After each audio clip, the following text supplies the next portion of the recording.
Баршаңызға сәлем, қымбатты достар. Бүгін біз сіздермен осындай ішінде финигі бар пайдалы араб печеньесі мамуль дайындап көреміз.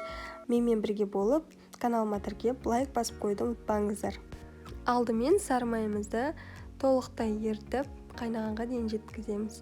Сонан соң манкамызды, яғни ұнтақ жармамызды осы сары майымызға салып, жақсылап араластырамыз. Біздегі мақсат сары майымыз ұнтақ жармамызды толықтай бойына өзіне сіңіріп алуға қажет. Оған кейбір рецептерде 3 сағат күтеді екен, бірақ бізде күтудің қажеті жоқ. Енді печенье қамырын илейтін ыдысымызға қоспамызды салып, оның үстіне қант, қопсытқыш және ұнымызды салып, жақсылап барлық құрғақ ингредиенттерді араластырып аламыз.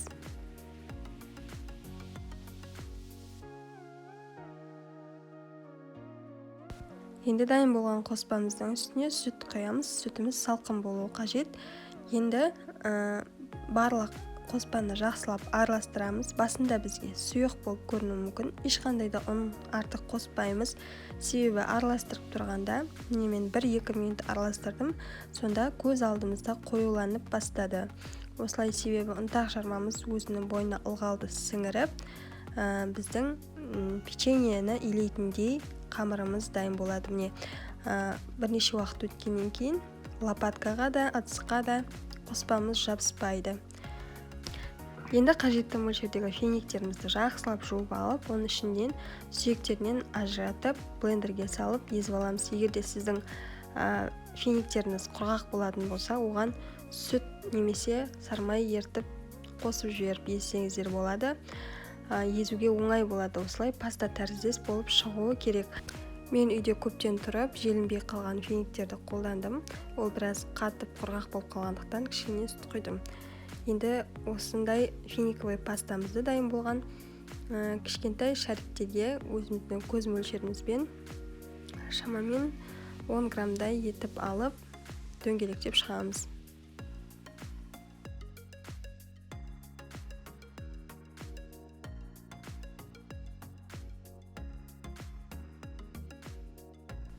Шариктеріміздің түрі олардың тегіс болуы ешқандай да маңызды емес. Енді манағы қамырымызды қарайық. Міне осындай қолға мүлдем жаспайтын нағыз печеньенің қамыры дайын болды. Осылай қамырларымызды да дөңгелектеп аламыз. Шамамен 20-30 граммдай.